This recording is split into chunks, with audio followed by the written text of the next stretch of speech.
All right, let's talk about how to load your muzzleloader. I feel like some people are maybe intimidated by muzzleloading a little bit. They think that herd muzzleloaders are high maintenance and that they rust easy or corrode easy. And you know, I just talked to my brother the other day, and I asked him if he was going to come muzzleloading with us, and he's like, man, he's like, I don't even remember how to load a muzzleloader. So I thought, I bet there's a lot of people out there that have this same kind of underlying fear of muzzleloaders. So let's just get it out there. Let's talk about it. This is how to load your muzzleloader, how to clean your muzzleloader.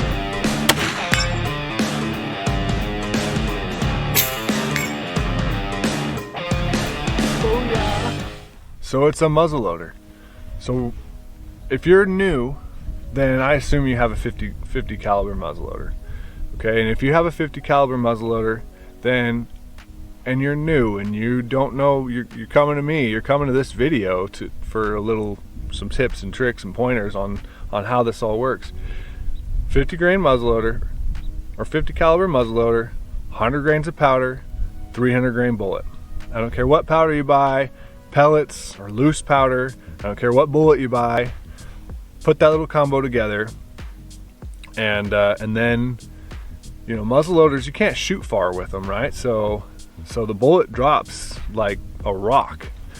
So 100 yards versus 150 yards is a heck of a difference there. So I have this little bullet drop compensation chart that you should copy if you're new, and it'll work for your gun too. I've done it for multiple guns, and it just works for everybody. So there you go. All right, so how to load it? Well, it's a muzzleloader, okay? So take your 100 grains. If you're buying pellets, which I recommend, they're a little more expensive, but they're simple. And we're not out shooting 100 rounds with a muzzleloader, okay? You're shooting a handful a year, so yeah, they're more expensive, but not that much more. So anyways, get your pellets. It's probably gonna be 2 pellets. Read the box. It's probably gonna be 2 pellets. It's 100 grains of powder. Dump those down the muzzle. Then you're gonna take your bullet. I recommend these Hornady, I think this Hornady SST. It's a bullet and a sabot. You know, you have to put it together, but don't be intimidated by that either. The power belts, I used to buy the power belts. They're way more money, but I saw this and was like, what do you do with that?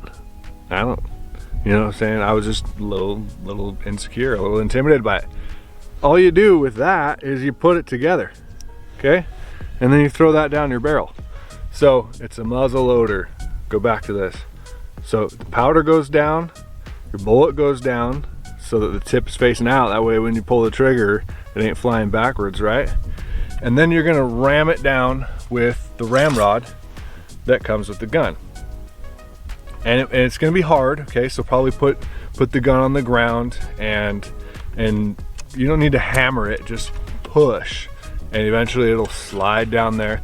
And once it gets down to the bottom, you don't need to, I've seen people, you know, basically pack it. You don't need to pack it either. That's just push it down until it stops, give it a nice, make sure it's seated, and that's it. Pull it back out. So now you're loaded, but you're not ready to fire, okay? In order to fire, you need to have, you gotta put a primer in.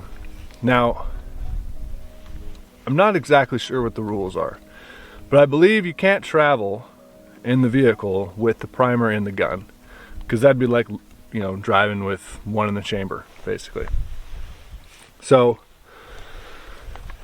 take your primer. Now, make sure you have these primers with you all over the place, okay? You do not want to be caught in the woods with only one primer, and that's the one in your gun. So that means you have no follow-up shot. Okay, they make these little speed loaders. Okay, this is necessary. You need this, that way you can have, one of them's gone because I just now used it, but you put your bullet and your primer and your powder all in this little deal, and it's ready to rock and roll. And so there you have 4 primers, 3 bullets. As long as you have this with you, you're good to go. But I also throw a couple primers right here in my sling. I just cut a little X with my knife right there, And primers are super cheap. If you lose them, whatever. And I think it's like $4 for 100 of them or something like that. They're nothing, but you want to make sure you never are found without a primer. Okay, I've done it. This is how I know. Anyway, so in order to be ready to fire, ready to go live here, you just stick your primer in the breech plug. This is called your breech plug, and the rest of this video is going to be learning how to clean the gun, and we'll talk more about the breech plug here in a minute. But anyways, you're ready to fire. Close that sucker up, pull the hammer back. At this point, it's like a revolver pistol or something like that, or a 1911 something. It's pull the hammer back, pull the trigger. So that's how easy it is to load your muzzle loader. Okay, 100 grains of powder down the barrel, 300 grain bullet down the barrel. This is for a 50 cal muzzle loader. Throw your primer. It can be a shot shell primer, it can be a muzzle load primer, doesn't matter. It just needs to be a 209 primer. I say shot shell, I mean the same primer that goes in a shotgun shell. And the reason that's good to know is because you're gonna, especially these days, you're gonna go to buy primers and they may not have both, especially muzzle loading ones, because not a lot of people realize that they can just shoot a shotgun primer in their gun. So they'll be sold out of the muzzle loading primers, and they'll have a whole stack of shot shell primers. Just buy the shot shell, you're good to go. So okay, that's how to load it. Here in a minute, we'll go clean. The first step that you're gonna want to do is break this thing open, and obviously we're going to make sure it's not loaded. We don't have a primer in there or anything like that. First step is unscrew this breech plug. And these buck stalkers are super sweet in the fact that they have like really coarse threads and they unscrew really quick. Other guns have like fine threads and you'll be there all day unscrewing that breech plug. But okay, our first step, let this sucker or take this out. And I like to just soak it in some hot water. I'm just going to fill a glass full of hot water and let it soak. And the next step, I don't care what anybody says, this is the best way to clean your muzzle loader: hot water. Okay, so what I do is I just stick the muzzle loader down into the garbage disposal, and then just start running hot water down that thing. Hot water does a great job of breaking down the deposits from the black powder. I mean, you can run hot water down here alone and then look through the barrel, and I mean, it's not bad.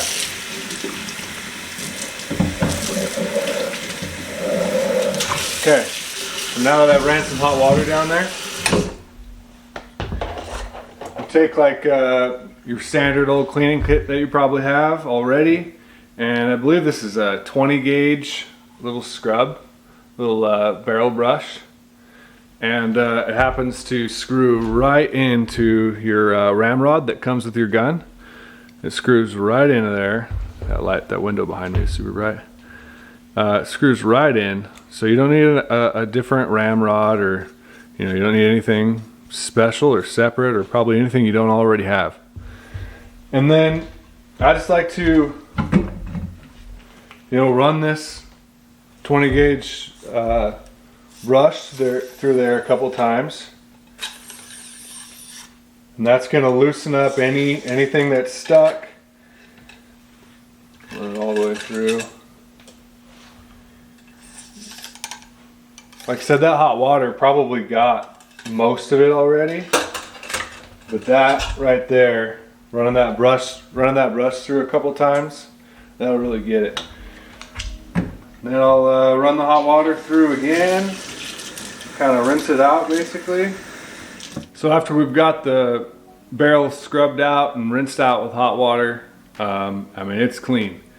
From there, I'm just gonna run a dry patch, same thing. I'm using the ramrod that comes with the gun, and these are actually gauze pads. My mother-in-law is dental assistant or orthodontist assistant, so kind of got the hook up there, but anyways, use some sort of a patch and just run it through. We're just gonna dry it out, kind of clean it, you know, just another pass, getting whatever deposits, whatever could possibly be left in that barrel, getting it out.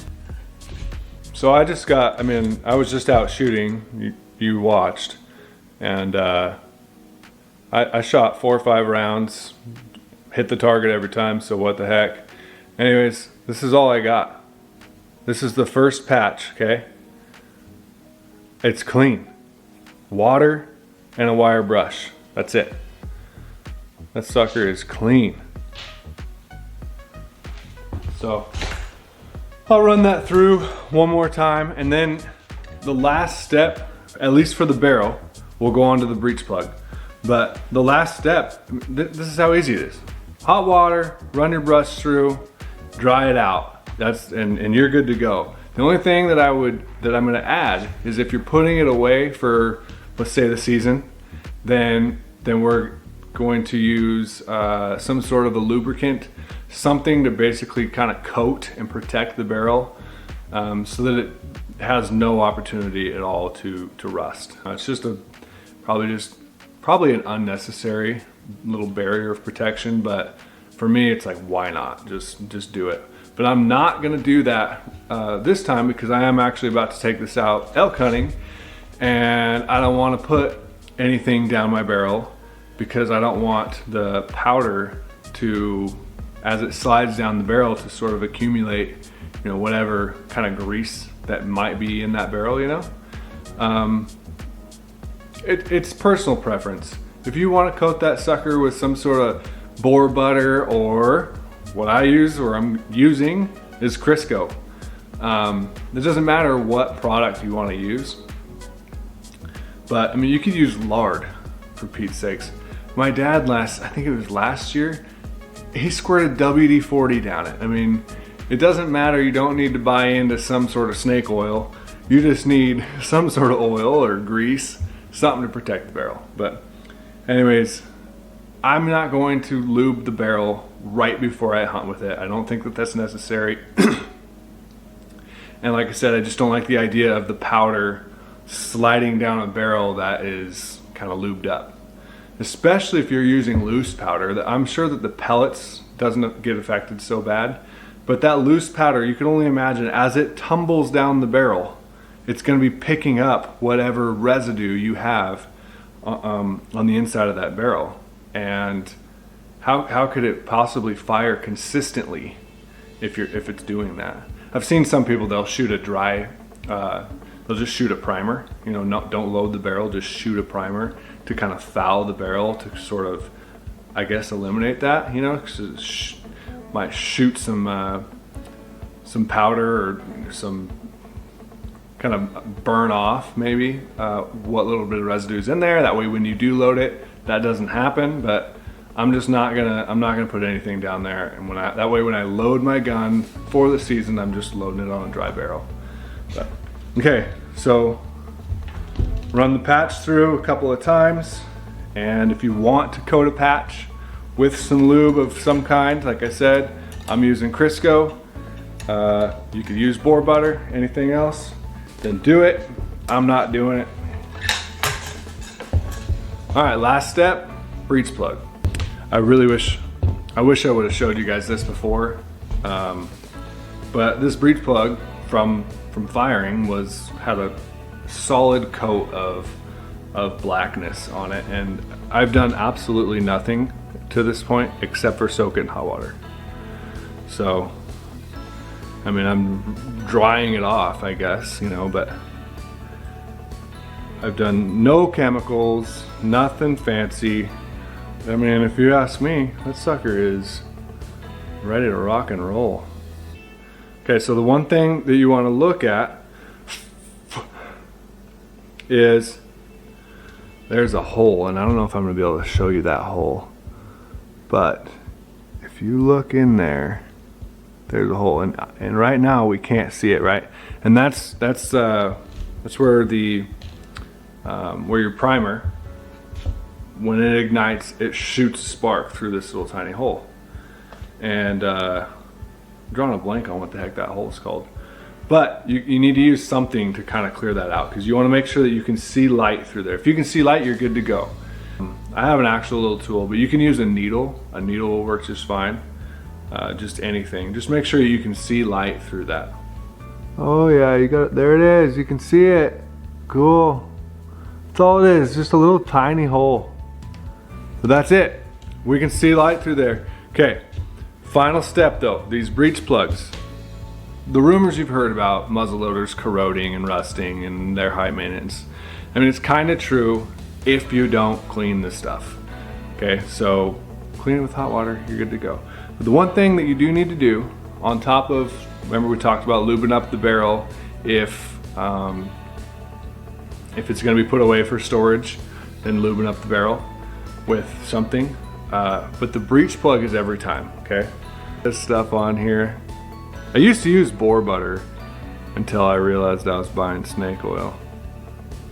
No, that stuff's fine. Use whatever you want, but the point is muzzleloading is not complicated. It's not technical. It's not expensive by any means. In fact, it's the cheapest form. It's cheaper than a rifle. It's cheaper than a bow by a long shot. And it's super cool. There's something about muzzleloading. Makes me feel like I'm Jeremiah Johnson out there or something, I don't know. Got it all lubed up. I can see light through the breech plug. I mean, that's kind of the most important things right there. And you, like I said, you want to lube that up because the black powder, the residue from shooting, can cause corrosion, and then you won't be able to get this breech plug back out, and then you'll have a real problem on your hands. But if you just put a little something on there, you will never have a problem. All right. Get you a muzzleloader, give it a go. These things are not complicated, and have fun with it.